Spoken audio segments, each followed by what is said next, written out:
বাংলাদেশের যেমন এই জুলাই আন্দোলনের আহতরা আজও ছটফট করছে। কতজনে কত লোভ দেখায়, এই দেবে সেই দেবে, খালি বলেই যায় আর বলেই যায়। 100টা দিন হলো, আজকে 100 নম্বর দিন। কত হিসাব নিকাশ হচ্ছে, সরকারের সফলতা কি, সরকারের ব্যর্থতা কি, সরকারের আগামী দিনের মিশন কি, ভিশন কি।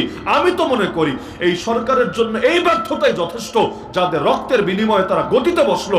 এমনকি বেশিরভাগ এমন জীবনে পলিটিক্স করা দূরের কথা, এই পীর সাথেও তাদের কোনো সম্পর্ক ছিল না, জিন্দগিতে রাজনীতির কোনো রঙও তাদের সাথে জড়িত ছিল না। আরে যাদের রক্তের বদৌলত এই গদি পেয়েছিল, ওই রক্তগুলোর যথাযথ মূল্যায়ন করতে পারলো না। ওই আহত রোগীদেরকে এখন গিয়ে আন্দোলন করতে হয়। আরে হসপিটাল থেকে বের হয়ে রাতে গিয়ে সেখানে তাদেরকে অসুস্থ অবস্থায় রাত কাটিয়ে দিতে হয়।